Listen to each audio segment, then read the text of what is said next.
আপনারা যারা লক্ষ্মীর ভাণ্ডার ও বার্ধক্য ভাতার জন্য আবেদন করেছিলেন দুয়ারে সরকারে, তো আপনাদের যারা কনফার্ম হয়ে গেছে এখনো টাকা ঢোকেনি, তাদের জন্য একটা সুখবর রয়েছে।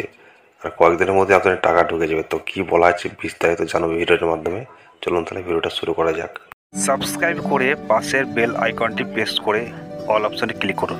লক্ষ্মীর ভাণ্ডার ও বার্ধক্য ভাতা নিয়ে বড় ঘোষণা মুখ্যমন্ত্রীর, আবার হাসি ফুটল বাংলা মানুষের মুখে। তো লোকসভা নির্বাচনের আগে লক্ষ্মীর ভাণ্ডার অনুদানের পরিমাণ বাড়বে কিনা তা নিয়ে সম্প্রীতি জল্পনা তৈরি হয়েছে। এর মধ্যেই আবার আবেদন করা সত্ত্বেও অনেকের ব্যাংক অ্যাকাউন্টে এখনও লক্ষ্মীর ভাণ্ডারের টাকা ঢোকেনি।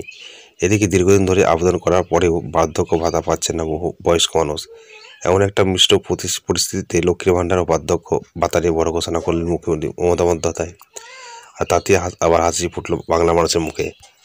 বিভিন্ন সূত্র থেকে শোনা যাচ্ছে, আসন্ন লোকসভা নির্বাচনে ভালো ফল করার জন্য বাংলার শাসক দল তৃণমূলের পক্ষ থেকে রাজ্য সরকারের চালু করা সামাজিক প্রকল্পগুলিকে হাতিয়ার করা হতে চলেছে। এর মধ্যেই রাজ্যের মহিলাদের সমর্থন একচেটিয়াভাবে পেতে মুখ্যমন্ত্রী মমতা বন্দ্যোপাধ্যায় লক্ষ্মীর ভাণ্ডার অনুদান বাড়াতে চলেছেন, এমন একটি জল্পনা ছড়িয়েছেন। উল্টো থেকে আবেদন করা সত্ত্বেও অনেক ব্যাংক অ্যাকাউন্টে লক্ষ্মীর ভাণ্ডার অনুদান না ঢোকার বিষয়টিকে হাতিয়ার করছে বিরোধীরা।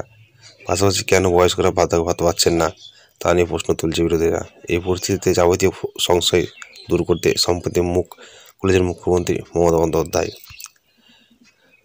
দক্ষিণ চব্বিশ পরগনার জয়নগরে একটি প্রশাসনিক সভায় মুখ্যমন্ত্রী জানিয়েছেন, দুয়ারে সরকার ক্যাম্পে যারা লক্ষ্মীর ভাণ্ডার প্রকল্পের জন্য আবেদন জানিয়েছিলেন, রাজ্যের সেই সকল মহিলাদের ব্যাংক অ্যাকাউন্টে খুব দ্রুত অনুদানের টাকা ঢুকতে শুরু করবে। পাশাপাশি ভাতার বিষয়টি নিয়ে তিনি যে উদ্বিগ্নতা জানিয়েছেন মমতা বন্দ্যোপাধ্যায়, সে সঙ্গে বিরাট বড় প্রস্তুতি দিয়ে মুখ্যমন্ত্রী বলেন, কয়েকদিন দেরি হচ্ছে ঠিকই, কিন্তু দ্রুত বার্ধক্য ভাতা পেতে শুরু করবেন বয়স্করা।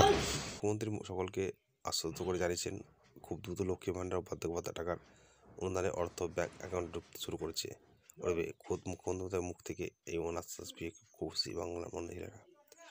উল্লেখযোগ্য, গত রবিবার অর্থাৎ 7ই জানুয়ারি এই বার্ধক্য ভাতা নিয়ে এক নজিরবিহীন পদক্ষেপ করেছেন ডায়মন্ড সাংসদ তথা তৃণমূলের সর্বভারতীয় সাধারণ সম্পাদক অভিষেক বন্দ্যোপাধ্যায়। সরকারের ঘর থেকে বার্ধক্য ভাতার অনুদান আসতে দেরি হচ্ছে দেখে তিনি নিজে থেকে ডায়মন্ড লোকসভা কেন্দ্রে 76,000 প্রবীণ কর্মীকে বার্ধক্য ভাতা দেওয়া শুরু করেছেন।